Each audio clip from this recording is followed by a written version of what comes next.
Okay. So, okay, biggest question. What is taking Oregon so long to issue these IDs? So Oregon is one of the last states in the country whose legislature authorized its DMV to start offering a Real ID version of its driver license and ID card. Oregon was among a large group of states early on, many years ago, that did not comply with Real ID. In fact, even if you go back 3 or 4 years, you'll see about a third of the states were not in compliance and still on extensions for compliance. And Oregon is still there. And in fact, we expect to hear any time now that our final extension will be granted by Homeland Security, and we'll be good until we are implementing it next year, and then we'll be in compliance at last. So what happened was Oregon was among the group of states that actually passed legislation refusing to comply with the act. And the main concerns were the cost, as well as security of the identity. Let me say that again. The main concerns were the cost of implementing Real ID and the security of the information that we would be required to collect, save, and share from state to state.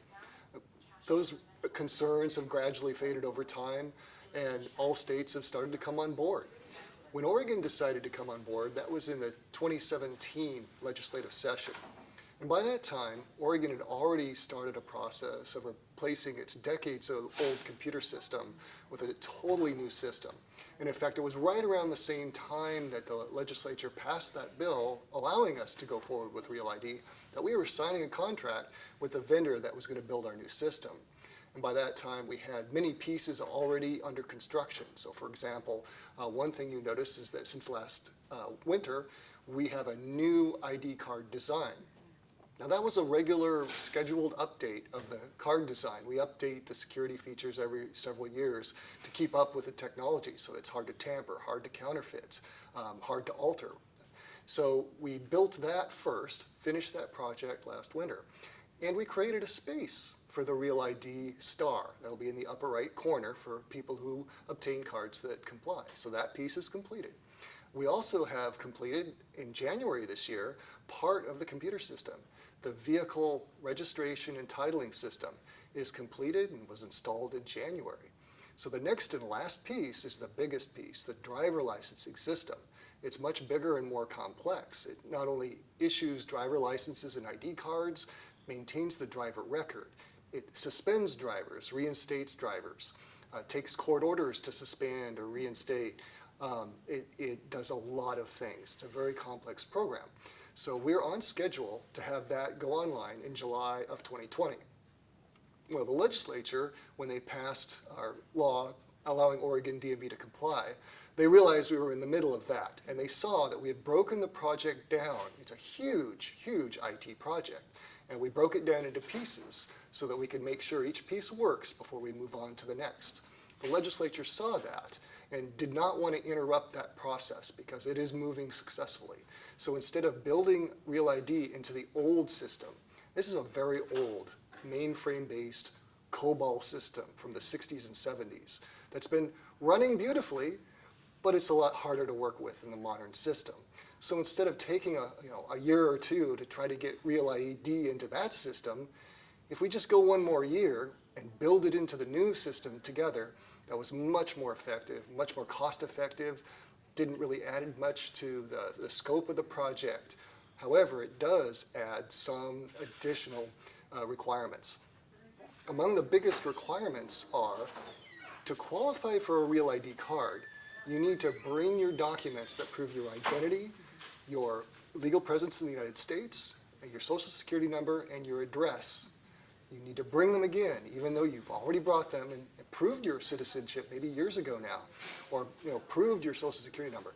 The Real ID Act requires you to prove it again and for DMV to retain a digital image. So we need to build into the infrastructure digital imaging scanners for all the counters in all 60 of our field offices and the storage for that.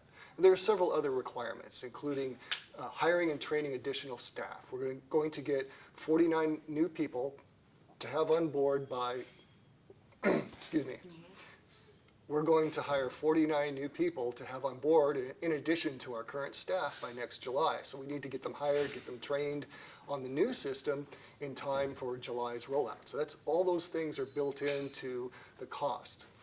Now, under Oregon, I'll start that one again. The Oregon Constitution requires the state highway fund to be dedicated to highways. And so anything outside of driver licensing, anything that has something to do with, again, I can do a take two on that. Anything that's outside of the highway fund scope, anything that doesn't go into highways or traffic safety, we need to do a cost recovery. So for example, this is a requirement that really doesn't have anything to do with your ability to drive a car safely or funding the highway system. This isn't a separate requirement. And so it has to have a cost-based recovery fee. And that's why the legislature put that requirement into the law that authorized Real ID. DMV is still working on the costs. We're analyzing it now. Because it's a new system, it's a bit of a challenge. In the old system, we were much better in practice at determining what things were going to cost to implement. This is really new territory for us. So we're taking a little longer, and we have to go through an administrative rule process and have the Oregon Transportation Commission approve this. We're expecting that in December. And at this point, we don't really know what that fee will be. We have some guesses. We're starting with a guess at a base fee of $20, but that's just a very early preliminary guess at this point. We don't know what it'll be. It could be less, it could be more. Because Washington's is like 78, right? Is it that much? Wow. That's what I read. Yeah, we had that. Well, maybe that's, so this fee is in addition to the regular fees you would pay. So for an original driver license, when you're getting a license for the first time, it's $60. When you renew your license after 8 years, that's $40. And if before your license expires, if you need to replace your card, that's a $26 fee. So the Real ID fee would be in addition to that. So you might want to think about that over the next year or so and decide, do you want to wait until your license expires before considering getting a Real ID card? Get a passport now, and then you're safe and you don't have to worry about it because that's all you need to fly. And it might be cheaper. It could be cheaper. Depending on your situation, it could be cheaper. If you already have a passport book and it's valid for the next few years, and you don't want something that's bigger than a card, it's only $30 to get a passport card. So if you've already got a valid passport but want something you can carry in your wallet, that's the cheapest option available to you. I'm going to change up the angle. Yeah. In terms, do you mind taking your badge off? Oh, Is that yeah. okay? Sorry. Sure. I want to Yeah. get a kind of wider shot. There.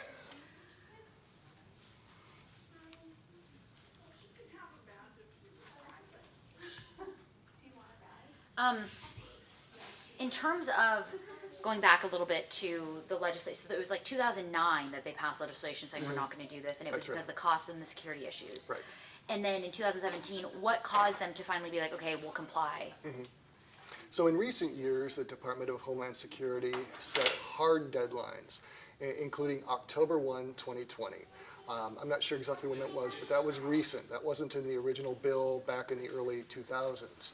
It's a recent enforcement deadline for airports, secure military facilities, and nuclear facilities. That's what it applies to. And that starts October 1, 2020. And this is the biggest reason that we're doing extra effort in this rollout. This is the biggest, most complex thing that DMV has ever done in my 18 years with DMV. But it is also very important that people are aware of the travel restrictions.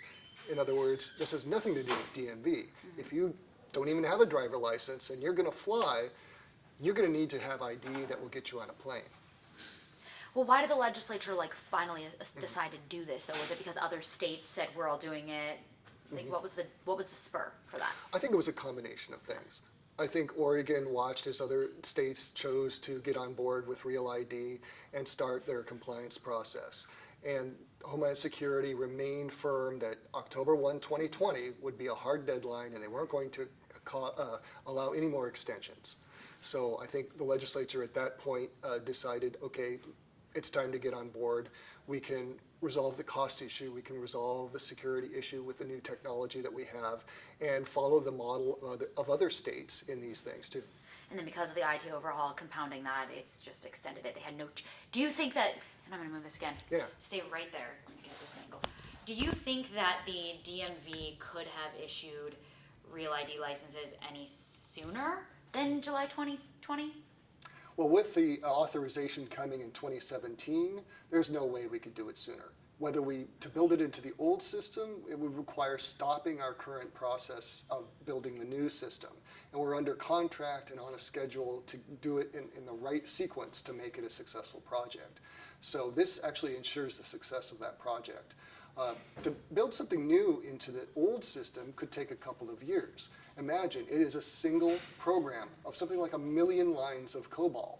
So imagine having to work on your car and replace the entire engine while you're driving down the freeway at freeway speed. That's our challenge. With the old system, we would have to completely redo it and not make any other changes. You can't make more than one change at a time in such an old single line-by-line programming system. So part of our goal was to stay open Monday through Friday, just like we have been, and not disrupt services. Some states closed for a week or 2 weeks to make their changeovers. And we learned from their experiences, and they advise us, don't do it that way. Try and do it a piece at a time so that you don't disrupt service, because people need the service. Okay, interesting. So because you would have had to incorporate in the old system, and you didn't want to do that, obviously it would take years to incorporate. Right. And then we'd throw it away in July of 2020. Right. So. Okay, makes sense. So for people that are maybe frustrated that Oregon is one of the last states, what would you tell them?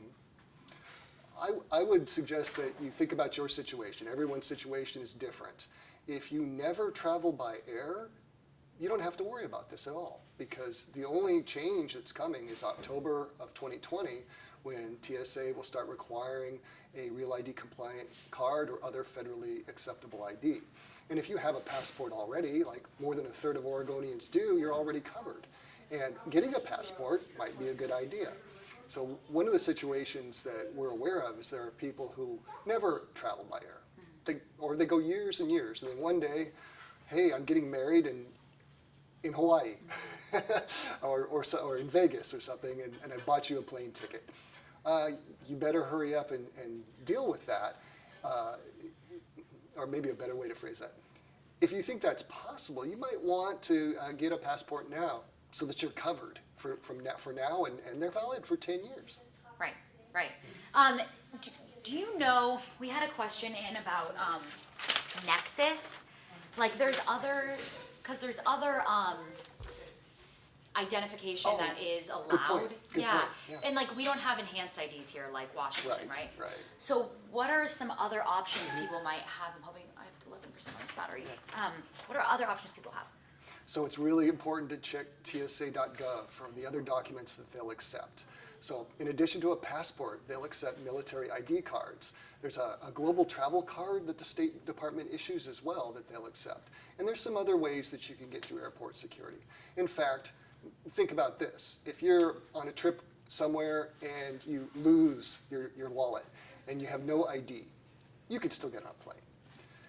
And that's what TSA points out, is that we're not going to turn people away.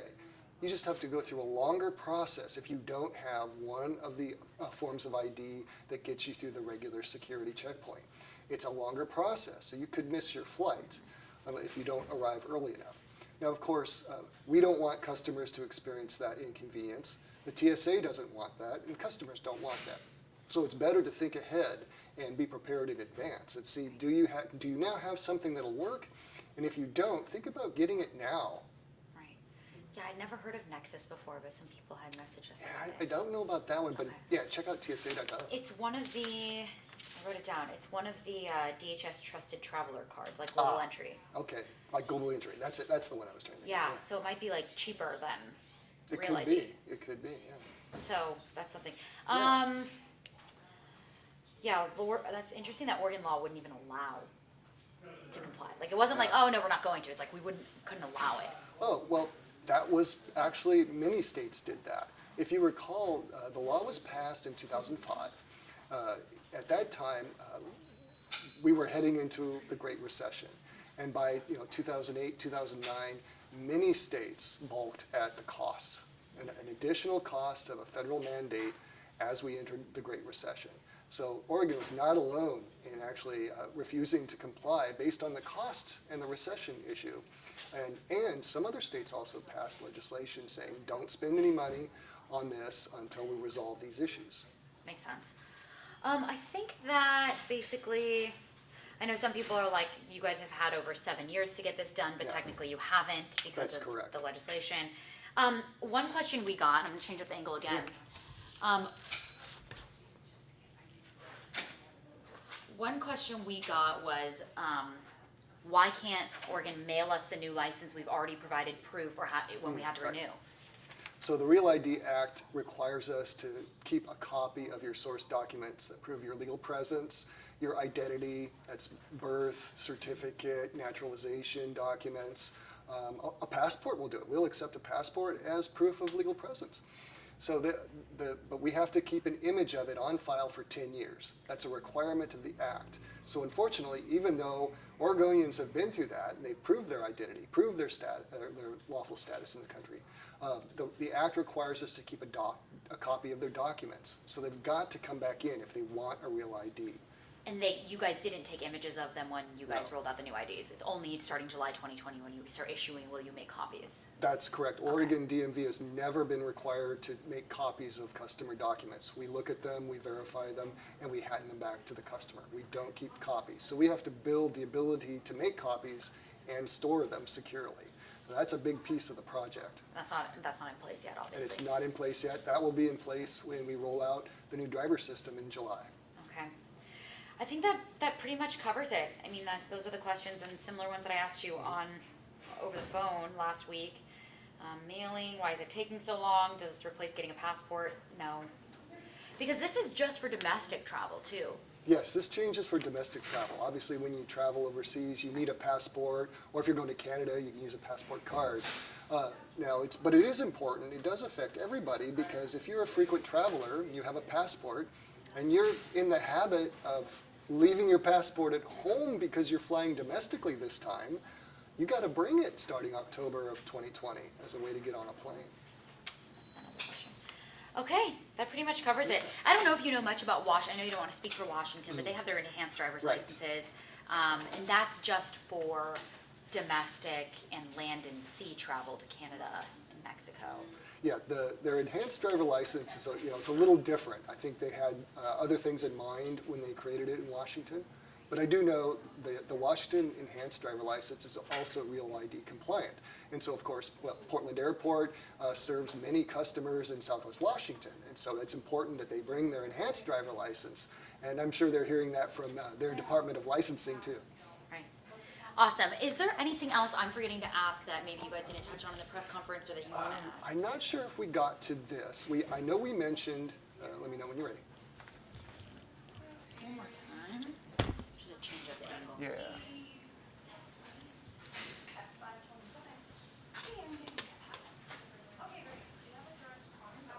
Okay. So just last month, DMV deployed 2 online interactive tools. The first is to help you decide if you think you're going to want Real ID now or in the future. And the other one is if you do want it, maybe you'll want it when your license expires in a few years, we have another interactive tool that will tell you what you need to get in order to qualify for Real ID card. So you have a nice personalized checklist of what documents you need to gather to be ready when you come into DMV. Because obviously we want you to be able to do it in one visit and not have you have to go back and find some document that you didn't bring. I guess I saw that online. That was really helpful. The only thing I think people would think is the clarification I want to make sure we make today too is, yes, you will, if you have to renew your license before, if it expires before, you will have to go back and do it all That's over again. right. That's pay. Okay. So pay the renewal fee and the Real ID fee even if you just renewed a month before. That's right. Wow. Okay. There is one other nuance. Again, it doesn't affect a lot of people, but you can renew your driver license up to 12 months before it expires. Now, that could be important for a few people because if let's say your license expires in July of 2020, and you're not going to fly. You never travel by air, but you want to avoid the lines that we expect to see in the second half of 2020. You can go in early. And it's still good until 8 years after your following birthday. So you don't lose any money at all by renewing a little early. And the thing is, Real ID is optional. So like when people keep coming back to the DMV 6 years from now, they can still choose between a standard and a Real ID, correct? That's correct. So Oregon made it an option for a number of reasons. I mean, first of all, it's an extra cost to do it, and so the legislature wanted that to be a choice. And another good reason is that we are late to the game. So we didn't want to do what some other states did and require it. So some states require it. When you come in to renew, you're required to do it. Oregon is not going to do that. So you should decide what you need to do for your specific situation, and what's the cheapest option for you, what makes sense for you before you decide if you even want to do this. Well said.